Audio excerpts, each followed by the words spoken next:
Hello, my name is Nancy Johnson, and I will be presenting about faculty bonus systems and student evaluations.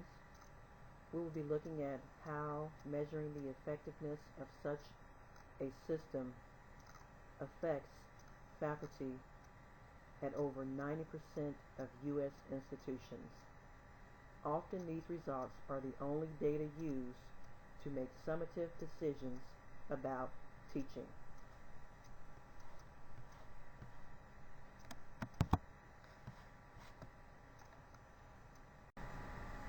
Faculty evaluation purpose and accountability. Why does it matter?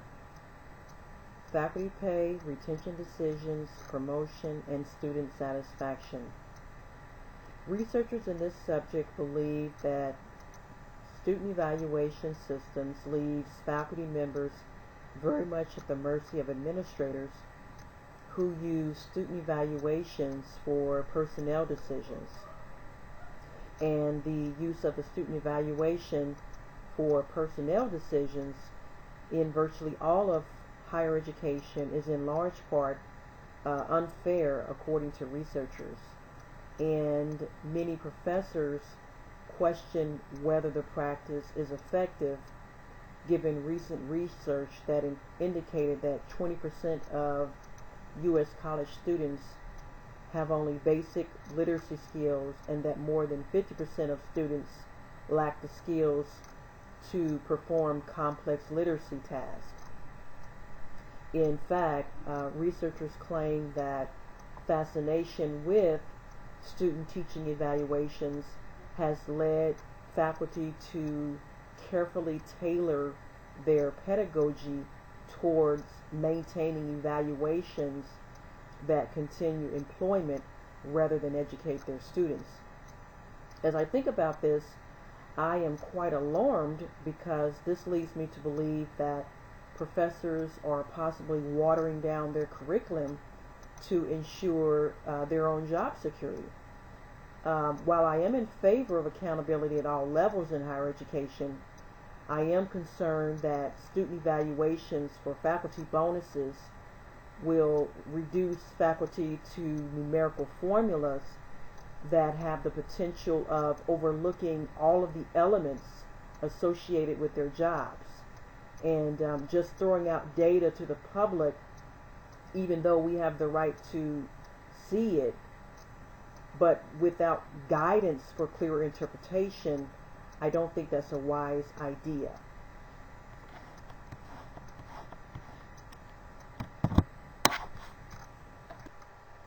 Student evaluations of faculty.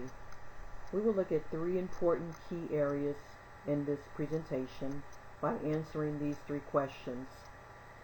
How does this measure teacher effectiveness? How does it interfere with academic freedom? And how will this system silence the academic system? As research on the scholarship of teaching has shown, there is little agreement about what these areas are and how they can be measured or evaluated. And researchers suggest that leaders must emphasize a clear local definition of the areas to be evaluated so that process and practice can be relevant, meaningful, accurate, and accepted.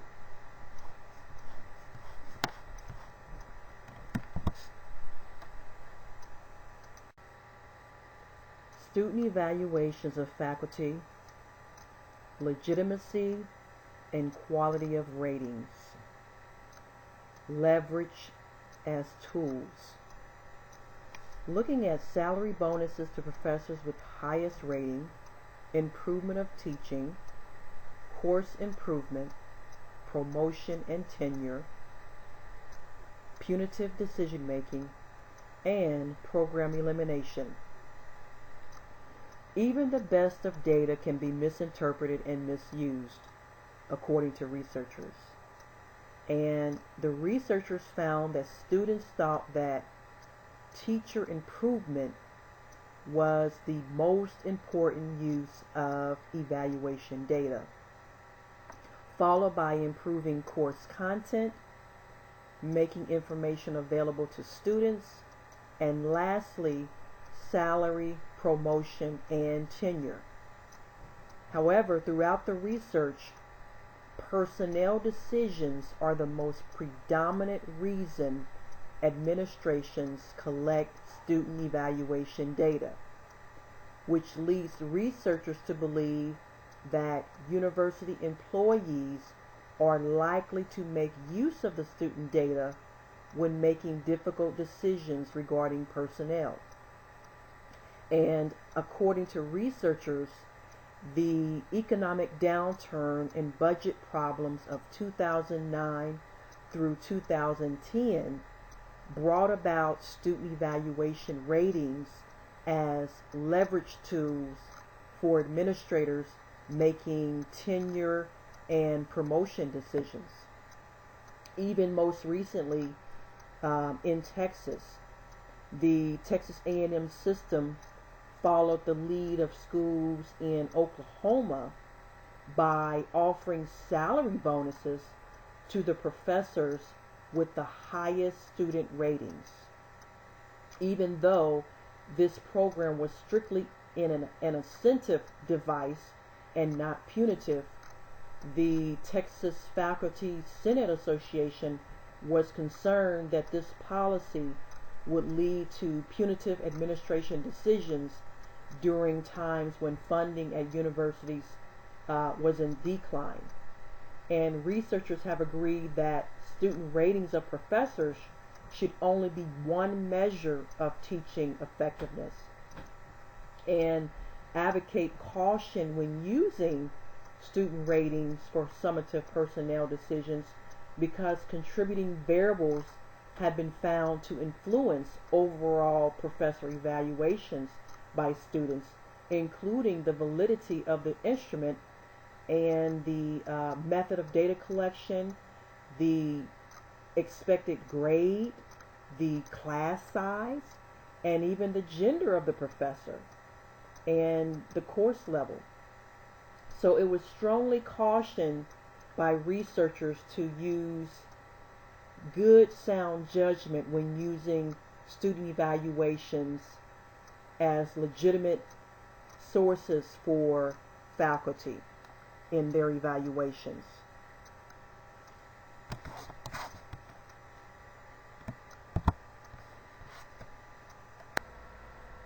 Biases in using student evaluations and faculty bonuses.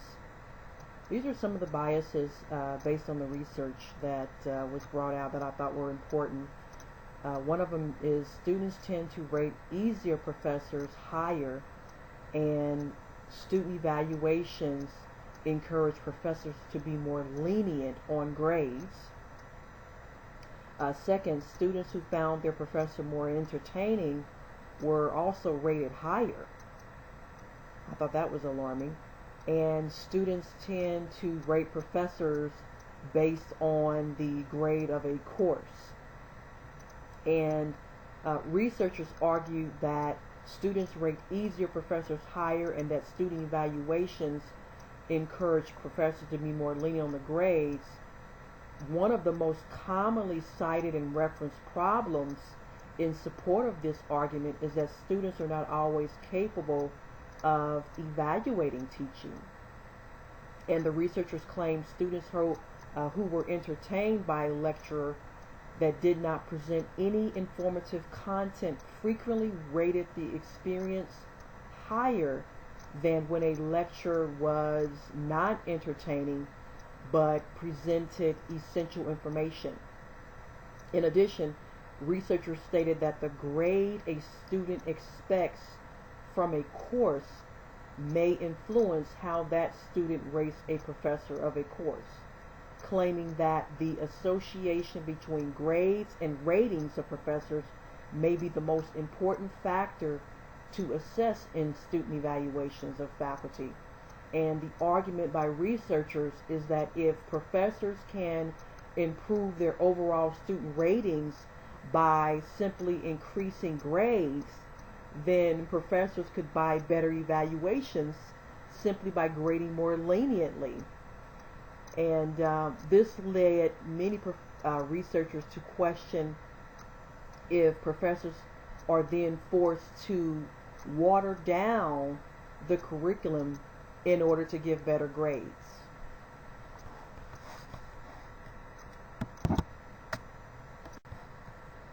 Concerns of student evaluations and faculty bonuses.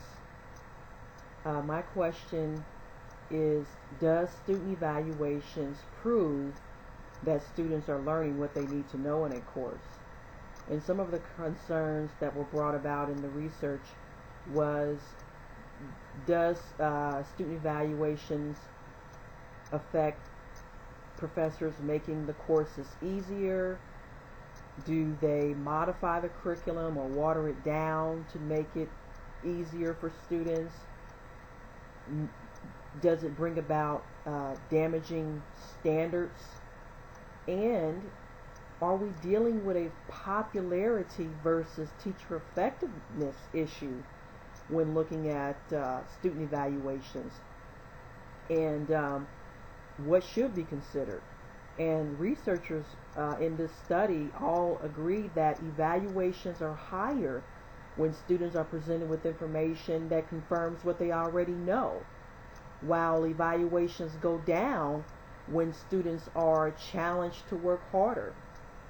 And they basically, all of the people in the study believe that in a market-driven classroom, critical thinking and real innovation wouldn't sell, but compensation or rewards for making academics easier would. In other words, student evaluations, with all of the biases they embrace, put pressure on faculty to go slow and not to rock the boat, and don't push students to maximize their intellectual potential, because that might fuel resentment. And in the studies that I've read about from this research, all argue that turning education into a popularity contest is not the answer. And for years, universities have expanded their assessment programs to fit a more corporate model, and now students are perceived as consumers. And I have to admit that comparing a university and its faculty to a business using a matrix such as this does an enormous disservice not only to the faculty, but to students and our communities at large. And this process of evaluating faculty effectiveness only captures a small portion of what a faculty member actually initiates and completes in the span of a day or a week or even an academic school year.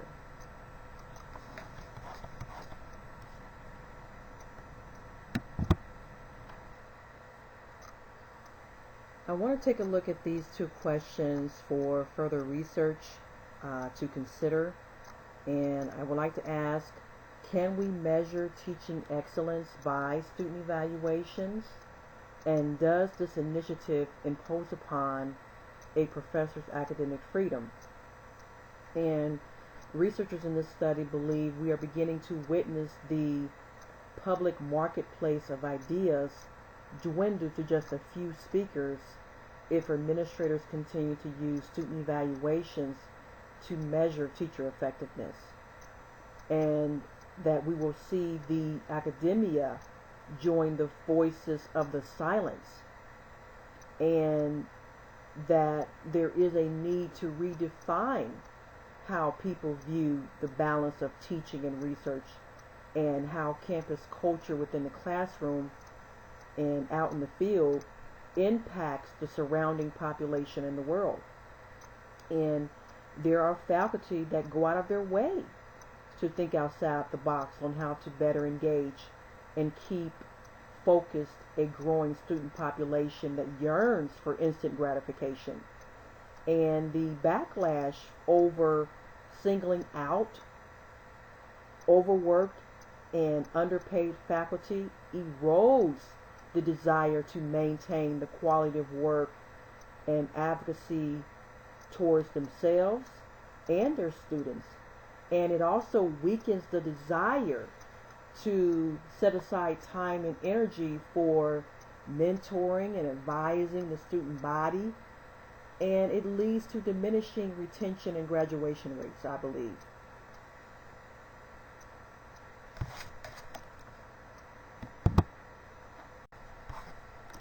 In closing, I believe these three areas are important when looking at the subject matter: accountability for all, faculty-teacher effectiveness, and measuring productivity. Faculty bonuses, according to researchers, are for faculty members who receive the highest grade on end of semester student evaluations.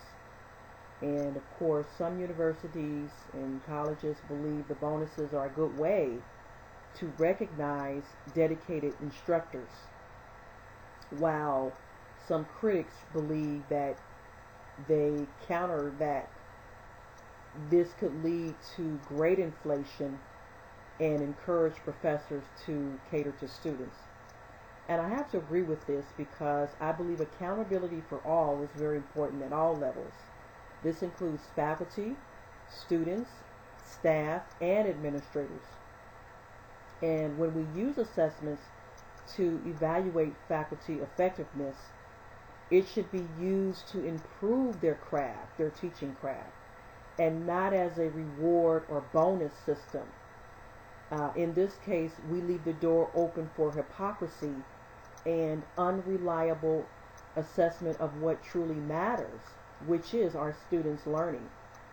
Even as a student in graduate school, I have always completed the evaluation form before my grades were posted because I didn't want the professor nor their administrator or dean to have the idea that I based it on my grade or professor likability. In terms of faculty and teaching effectiveness, I believe this is twofold. Yes, teacher effectiveness is very important, and I support it 100%. But what about faculty productivity as well? Is it possible to accurately assess faculty productivity using the methods being suggested?